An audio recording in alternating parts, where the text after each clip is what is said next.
So we've heard, I think, a number of great presentations where we've scanned the field of using biofuels, alternative fuels for the hard to decarbonize, the difficult transport sectors. I think the variety of perspectives have really been enriching, and the idea of this last 25-minute round of discussion was to basically discuss three generic overarching topics, and I don't think we have them on a slide, but I'm reading them from the program.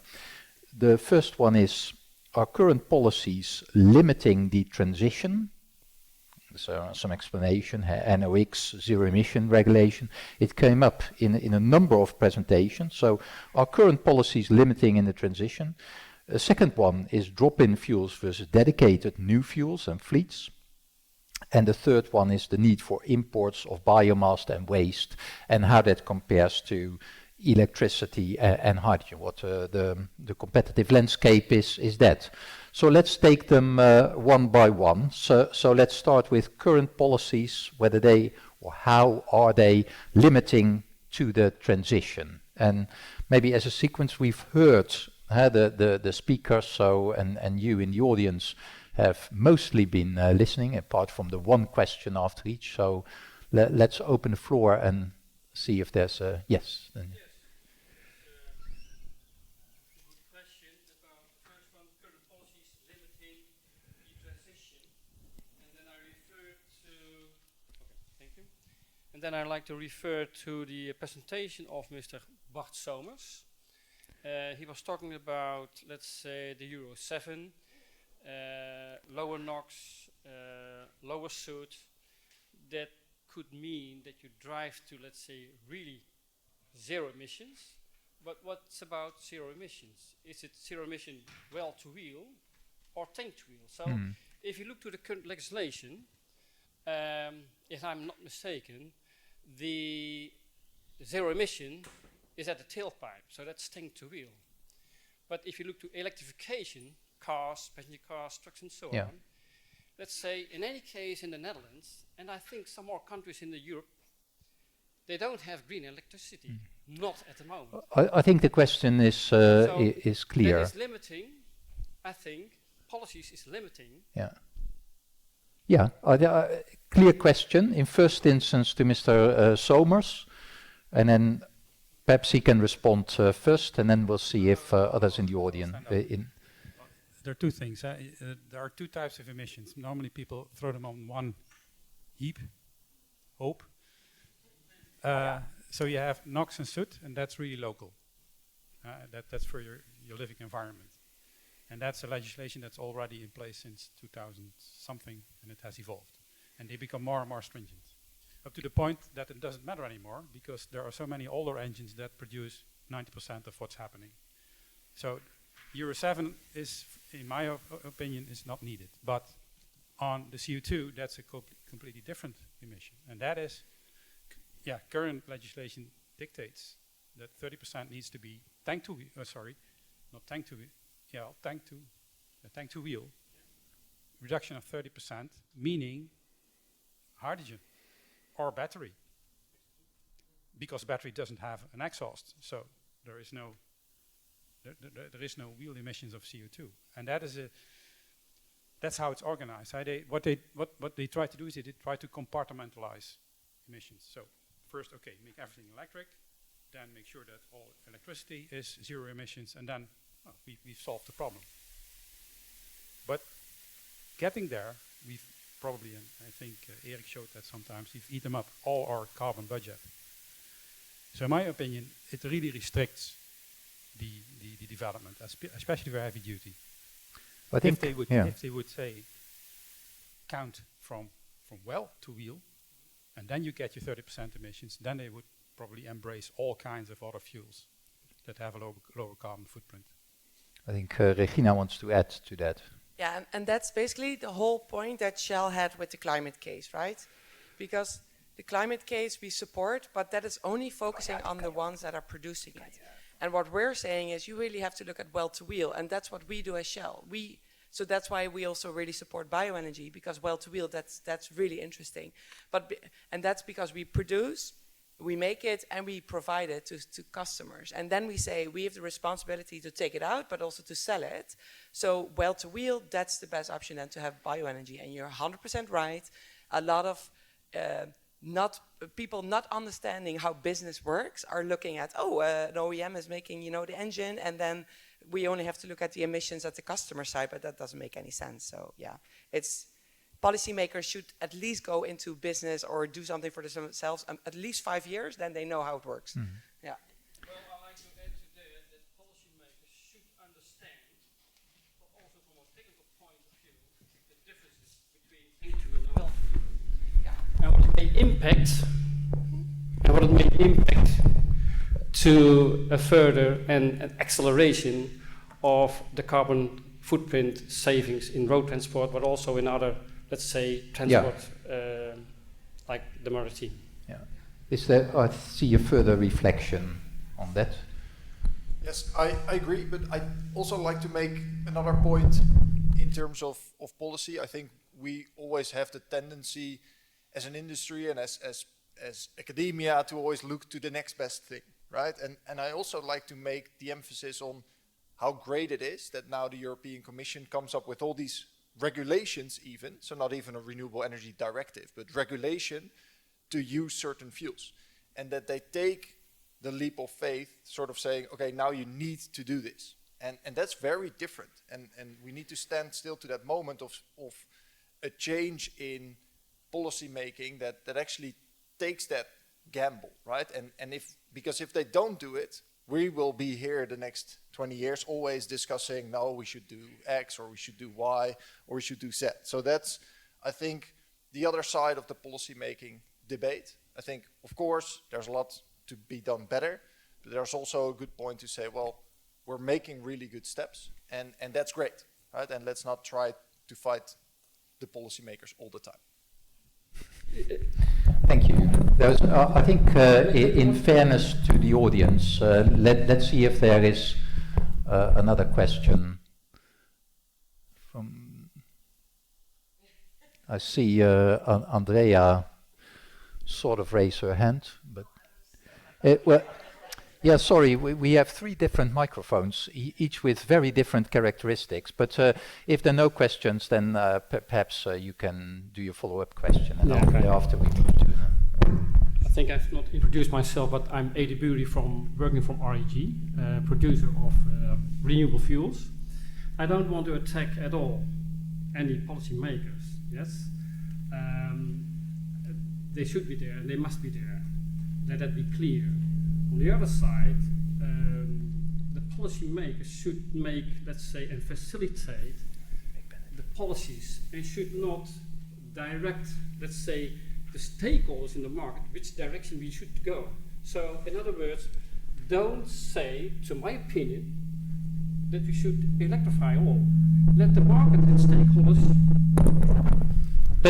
and stakeholders decide together, like the engine manufacturers, like the producers of renewable fuels and whatsoever, with, let's say, the infrastructure, what is the best option for the next 10 or 20 years, and look also ahead, what could be the next solutions from a TCO point of view, from an infrastructure point of view, what would be the best solution, because we can think that any fuel is suitable because we have a variety of, let's say, products and fuels which are applicable, but at the end, the OEMs, like DAF, like Scania, like Maersk, they have to develop an engine which is suitable for the next, let's say, 30, 40, 50 years.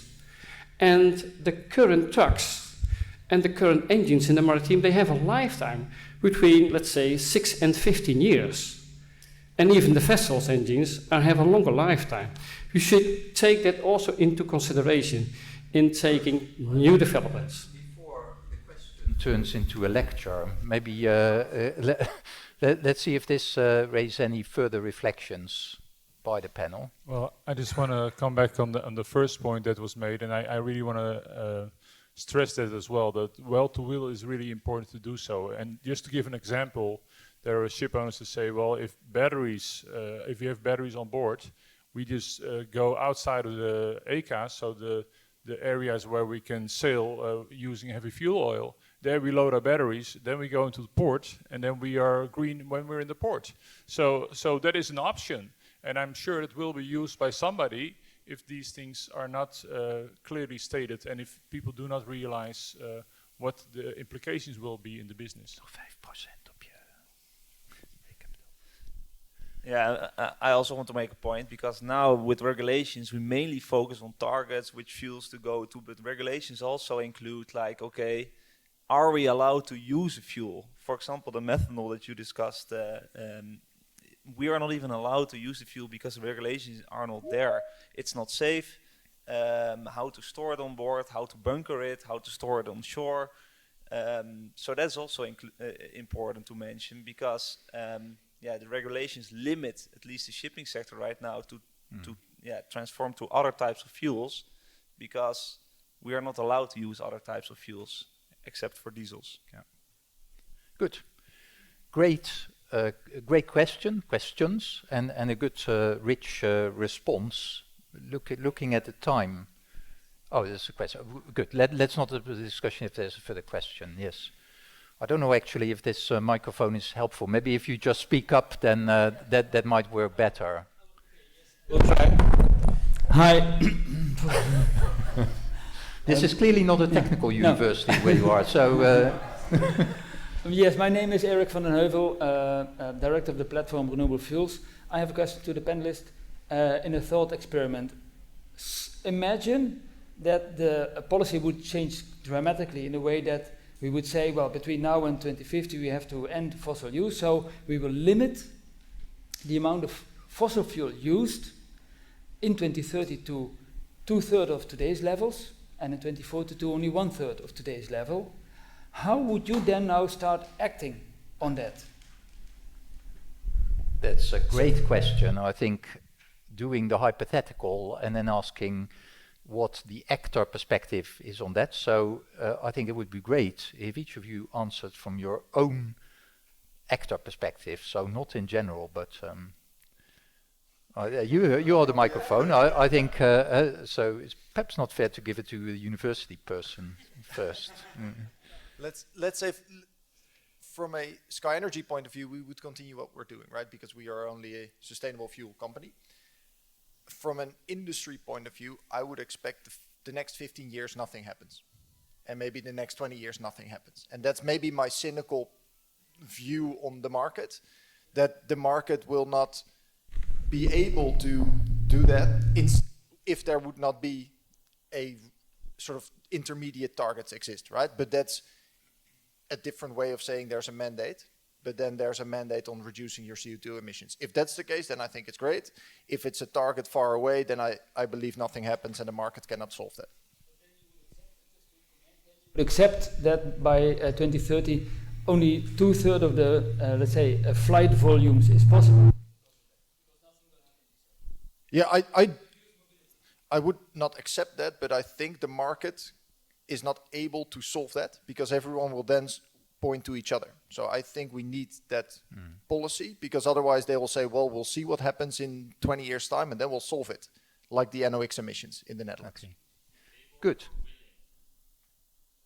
The market is not willing and therefore able as a market. And they are able as a technology, or as all the options are out there, right? But if you are not forcing, then everyone will say, I'll make my shareholders happy tomorrow, so I'll keep doing what I'm doing today. Good. I think I saw Regina's hand raised at some... Oh, okay, well then... Can I react to that? Yes, sure. I think for the maritime, for the ship owners, for some ship owners, it's a license to operate. If you go operate in a wind park, for instance, Ørsted, they asked the ones who install the wind farm they require them to have alternative fuel options. We don't have that here in the Netherlands with our wind farms, for instance. But if you're in a very competitive business, like ship owners sailing cargo around. Well, you can do that and say, okay, I'll start now, but then you're out of business in 2 years. And the one who starts the latest will be in business. So that is really something that they're facing. Yeah, in my opinion, it's going to be a fight on securing the fuels. So how the fuel industry works right now is that we work with spot deals, with semi-long-term agreements saying 1 to maximum 3 years. But if we are limited to a certain amount of fossil fuels, those shipping companies at least will try to secure 10, 20 years contracts. And that's a change in mind. And I see RAG there like moving his head a bit. But like, if you want indeed your license to operate, you need to secure those fuels, and that's going to be super important. Yeah, thanks. Yeah, for us, it's relatively straightforward. So we're in the middle. So if we get the demand from the big refiners, etc., say, okay, we need so much pyrolysis oil, then we go to work, we talk to the biomass owners, and we start building. So yeah, we need the big producers to start moving, and I see that happening right now, actually.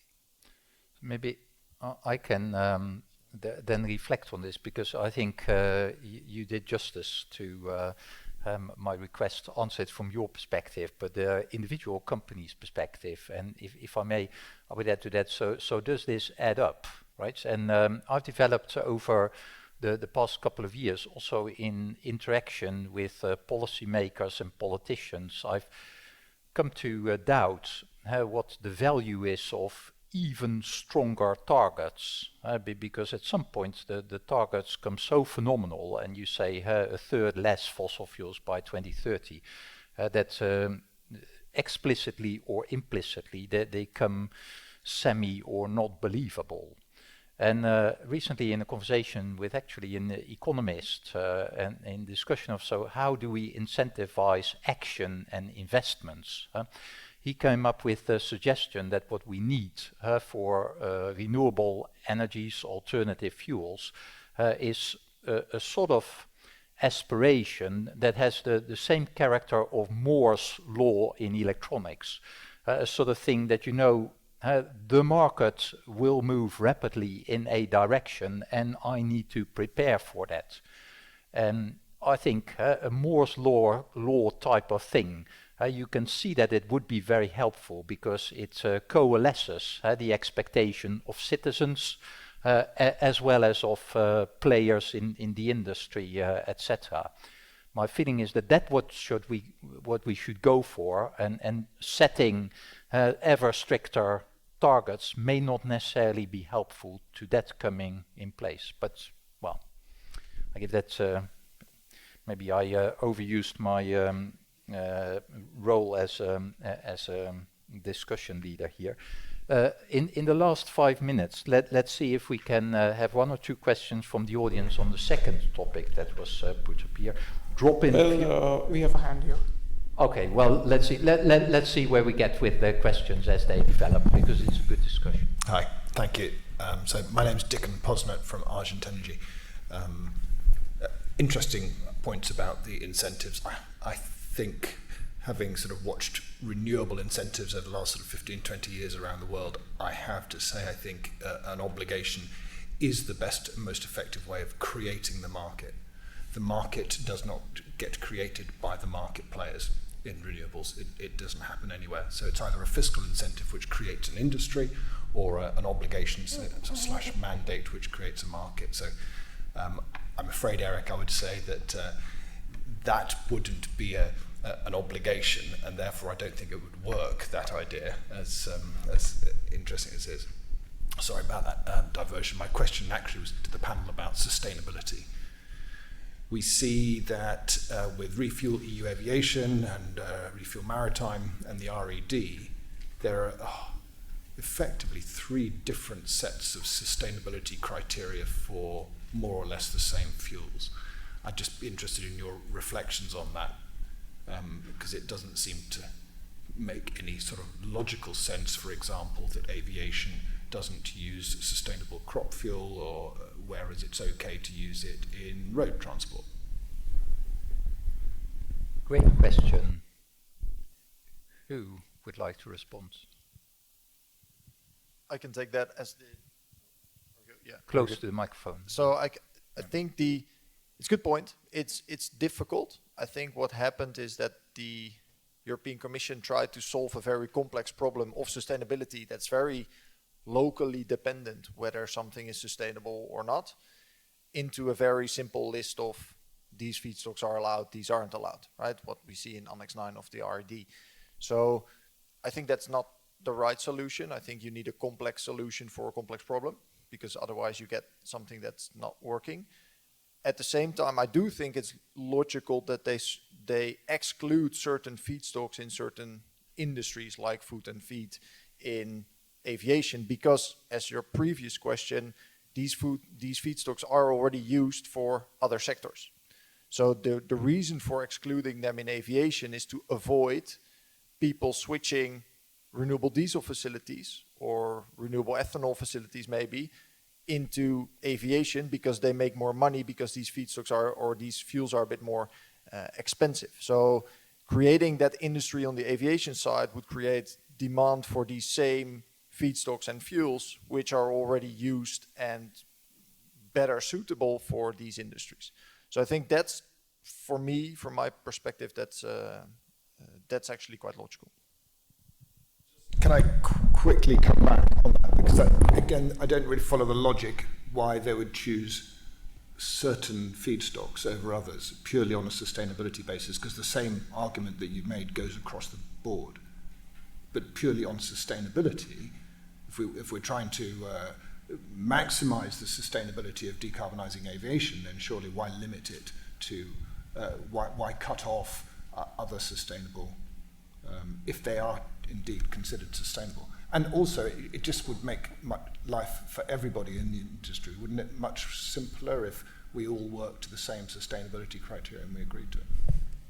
Yeah, again, it's not really about the sustainability criteria, it's more about the fuel types already being used in another sector. So it's to avoid a secondary effect of replacement of the renewable diesel facilities, for example, into SAF. So it's a solution, a technical solution or in policy, to avoid something to happen by means of those sustainability criteria. But I agree the sustainability criteria itself should be the same across the board.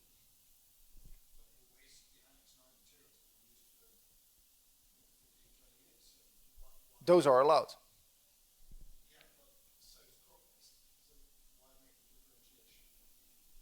Because the feeling is that they want to phase out crop-based, or at least not increase crop-based. So the bases you're already using can be used and can still be used in road transport, and any additional cannot be used in aviation. That's the reason behind it, right? Whether you agree with that or not, but that's why that's done.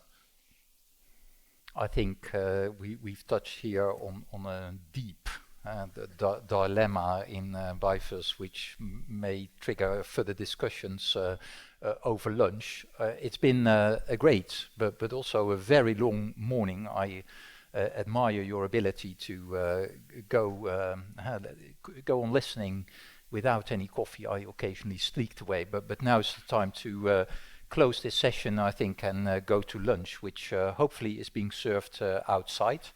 And then we reconvene here, if I'm right, at 1:20 And let me end by thanking all the speakers of this morning. Thank you very much.